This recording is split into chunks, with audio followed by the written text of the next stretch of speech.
have what's called an infusion. This is also a 20-minute preparation, but the hot water is this is what most of us do for tea. This is hot water, you boil it and then you pour it onto the herbs, right? But because this is grasses, mosses, maybe bark, in this case it's lemongrass and pau d'arco, which is pink trumpet.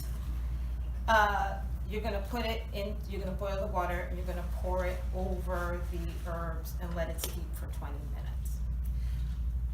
Again, this is better for hard matter, not as hard as root, but not as delicate as a leaf. And you're gonna come to a medium temperature by the time you're drinking this of maybe 70. Like you can sip it, but it's not hot. Actually, you shouldn't be eating or drinking anything while it's hot. You should let things settle to room temperature. So this is gonna come around to room temperature. Now, I also put a sun or a moon tea, particularly in Florida. If you live in Florida, you should be doing this, is putting your herbs out in water under the sun. You're gonna have a medium temperature of 70 to 80 degrees. You can do it from anywhere from 1 to 12 hours in direct sunlight. So if it's outside between the hours of like 10 to 4, when you get the most sun range, you can leave it for 12 hours, but your median temperature is gonna end up being about 75. And that's gonna extract a slow extraction of the nutrients, but you're also getting the vitamin D phytochemical exchange naturally from the sun in the condition which you grew.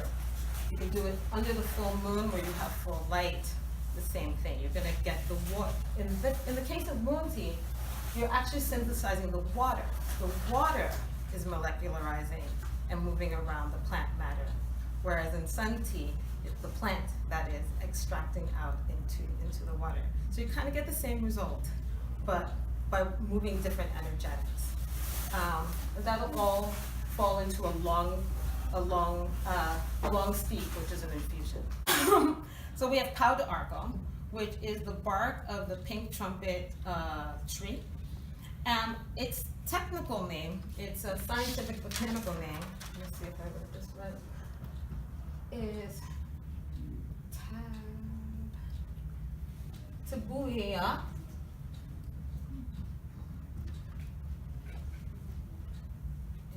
impetaginosa, right? Tabuia impetaginosa. I've had that written on my jar for the longest time. But we just learned that impetigo, right, is impetigo is a contraindication for massage, correct? Right? It was on our test. Impetigo is a contraindication it's a bacteria for it, and it comes from Staphylococcus. This plant, in its own name, tells you it is a blood tonic that can cure impetigo.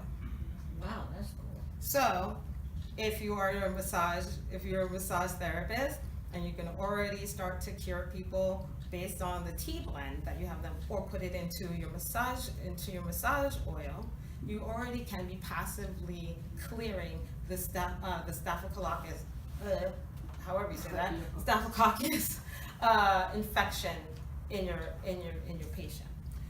It's mixed with lemongrass. Lemongrass is an andropon.